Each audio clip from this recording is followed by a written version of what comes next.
The continued investigative hearing on oil theft, pipeline vandalism, and its environmental effects in oil-producing states revealed differing perspectives from two companies, Aieto and Nigeria Agip, now Oando.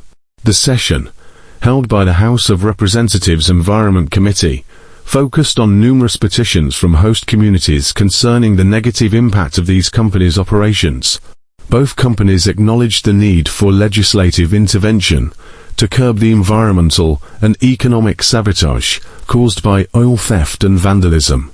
Oando, represented at the hearing by its team leader Philip Akuduro, attributed most oil spills to host communities, claiming over 90% of theft and pipeline damage in areas like Burutu in Southern Ijaw were committed by locals.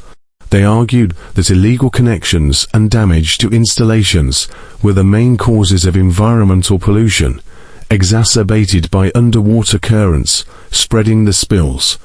However, committee members, led by Chairman Rep.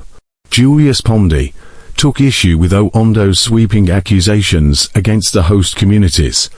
Pondy, representing Ijaw South, asked the company to retract its statement, which was then withdrawn. The records show that in all our areas of operation, we operate in 4 states of Bayelsa, Rivers, Delta, and Imo State. Our statistics show that about 90% of all our spill events are caused by third-party interferences on our facilities. But when you go into Bayelsa, where Olubobro is, our records show that about 80% of all oil theft-related spills in Bayelsa are within Southern Ijaw local government area, where Olubobro community is. We have a chart from 2020 to 2024 showing the distribution of oil theft-related spills in Bayelsa across the local governments in our operational zone. From what we submitted to you, if you can check slide 6 on what we submitted to you, you will see the chart that shows clearly that Southern Ijaw is a major place where we have spills that have been caused by oil theft events. This is a concern for us, just as it is for Aieto.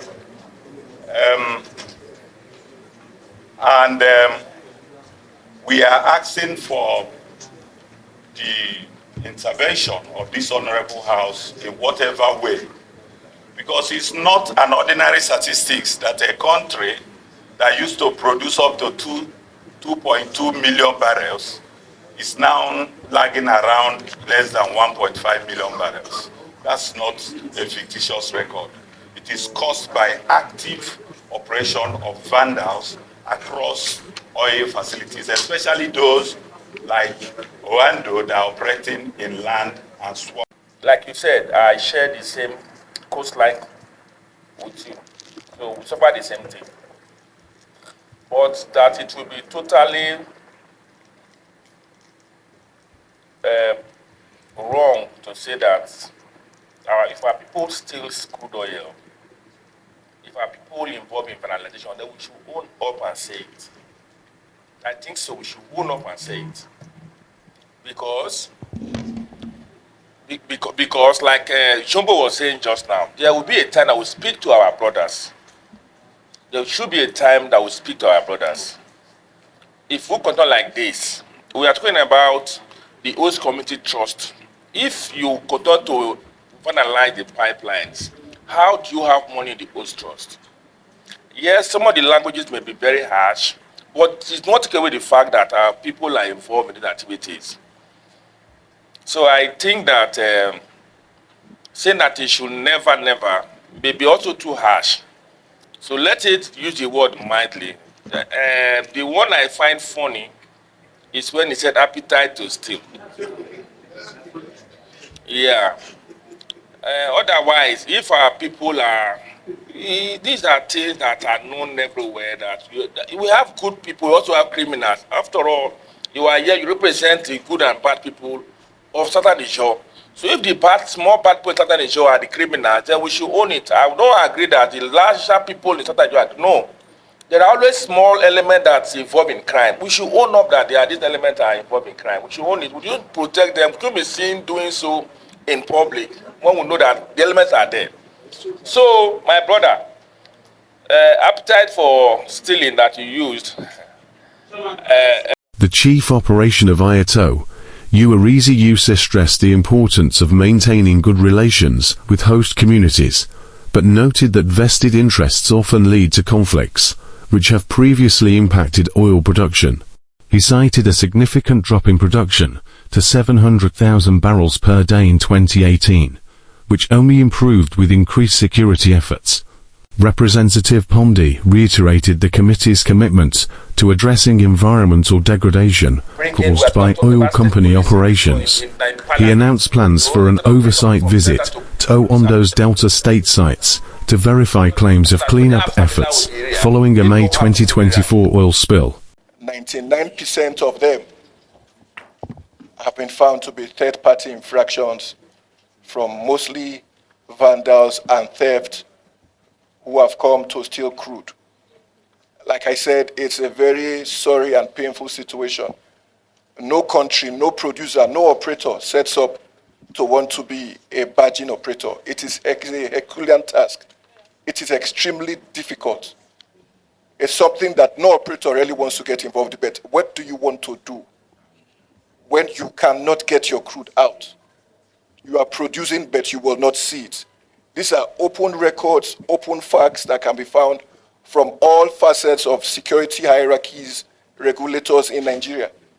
It got to a point where, as a company, we even had to stop operations for almost 2 years. The entire OML 29 and Nimbe Creek trunk axis, OML 18, OML 21, OML 29, all of them had to shut down because incessantly, alternative was like we're producing for vandals. Nothing was getting to the Boni terminal. So when we see the crude figures for the country, we should be concerned and say, what is happening? Those were, so nobody, as a company, if our pipeline, the normal pipeline from Nimbe all the way to Boni is allowed to function, we will not go and invest in barges. You can't sleep a sleepless night. You want to be sure that it's not being hijacked by anybody on the way. You want to be ensured that the cost of security, the cost of running that system, it's a lot of work. It's a logistic nightmare, which for us an operator has been very difficult. I'm happy the House has brought us to a forum so we can express some of the things we go through to get the crude out for the country, because every day, I thank God for the government of the day and the various meetings and interactions they've had with producers. We'll be given a clear mandate to see how we can ramp up production for the country, increase crude production. But what can you do at this point in time? So we have failed, like I said, is a child of the that was born in a very difficult time. I don't know about other producers, but for us as a company, it's extremely difficult. Oando now, or Agip, with their immediate host communities. Because why I'm asking, because if you are operating, if all of us in this room are part of the community and we have a good relationship with the company, I think the consistent tampering with the pipeline will be reduced. Do you think that is that you are doing that is not correct?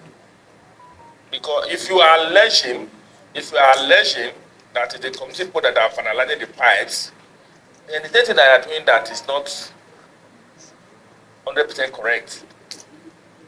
By way of maybe engagement, bringing, we have talked about state police in this in parliament. You know, instead of bringing somebody from Delta to police Abuja.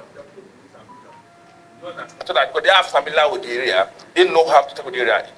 Do you engage the locals around to help you secure your pipelines? Okay, thank you, Mr. Chairman.